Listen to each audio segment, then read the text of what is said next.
Hello traders. For our new Spotlight On series, we're going to talk about comic creators that served in the U.S. military.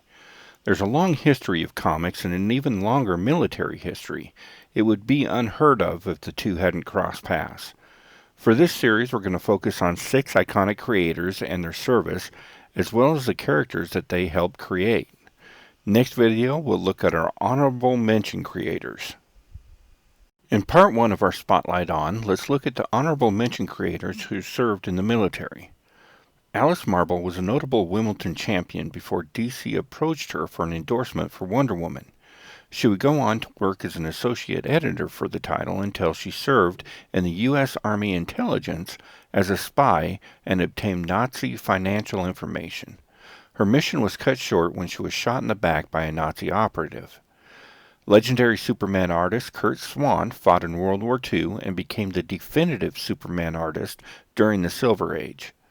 Kurt Schaefer left his job working on Golden Age Captain Marvel to serve in the Army during World War II before returning to DC and Superman for 30 years. DC's Joe Simon, Marvel's Doug Murray, Independent's Shelley Silverstein, Chuck Wolf, and Maximilian Urate also served and went on to successful comic careers. Next, we'll look at Larry Hama. Hello, traders. For today's Spotlight on creators that served, we focus on Larry Hama. Hama served during Vietnam as an explosive ordnance expert for the Army Corps of Engineers. After his military stint ended, Hama worked with Marvel Comics as a penciler for Iron Fist. Worked with DC Comics in the 70s, and then jumped back to Marvel Comics when they partnered with Hasbro to relaunch G.I. Joe. He drew on his military knowledge and single-handedly wrote 155 issues of G.I. Joe, a real American hero, as well as drawing a good deal of the comics. Hello traders, today's Spotlight on creators that have served brings us Sid Shores. Shores served in Patton's Third Army from 1942 to 1946, fighting in France and Germany and eventually earning him a Purple Heart. Shore was a contributor to many of the Golden and Silver Age history of war comics and Western titles, and worked with Jack Kirby on the Captain America comics before and after his service, contributing to both the Golden Age and the Silver Age of comic books, creating many of the era's iconic cap covers and contributing to the stories and history of Marvel's greatest patriot. For today's Spotlight on artists that have served, we focus on Jim Starlin. Born in 1949, in the 1960s, Jim Starlin served as an aviation photographer in the U.S. Navy in Vietnam. During his off-duty time, he drew and submitted various comics, selling 2 stories to DC. Then, joining the Marvel team, he helped to create some of the most notable space characters, including Drax the Destroyer and Gamora, and even the Mad Titan Thanos himself were created by Starlin. Additionally, the Infinity Stones and much of the storyline for Avengers Infinity War comes from Starlin's work. Hello traders. For today's Spotlight on creators that served, we look at the great John Ramita Sr.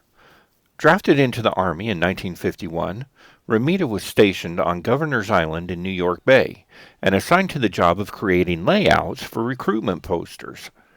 Ramita worked for Atlas Comics drawing Captain America during the Golden Age, as well as DC Comics drawing romance comics of the same time period. Then landed firmly at Marvel Comics penciling for the Avengers, Our Man Without Fear Daredevil, and of course the Amazing Spider-Man. His son John Ramita Jr. followed in his footsteps, also drawing Spider-Man comics for Marvel. Today's Spotlight on creators that served, we're going to talk about the king himself, Jack Kirby. Kirby was drafted into the Army in 1943 and served in the 5th Division as an infantryman.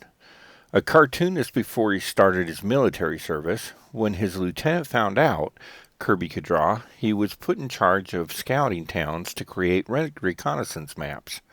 He was honorably discharged as a private first class, earning his Combat Infantryman badge and a European Theater ribbon. Kirby is the original creator of Captain America for Marvel's predecessor, Timely Comics. Alongside Stan Lee, Kirby went on to create many major characters for Marvel, including 1966's The Uncanny X-Men, The Incredible Hulk in 1962. Kirby has been cited by many of the industry's top creators as an inspiration and cementing his legacy in the industry. In finishing our spotlight on creators that served, we look today at the incomparable Stan Lee. Lee entered the Army Signal Corps in 1942, working with the Training Film Division. As one of only 9 men given the military job classification of playwright, in World War II, Lee worked alongside Theodore Geisel, Dr. Seuss, creating training manuals, slogans, and cartooning. After his service ended, Lee joined Timely Comics, working on a variety of comics before creating the Fantastic Four in 1961 with fellow service member Jack Kirby. Lee was the driving force of the Silver Age, bringing us the Spider-Man, Thor, Iron Man, and the X-Men. Lee will forever be remembered as the godfather of comics and the man that forged not only our childhoods, but the heroes that dwell within.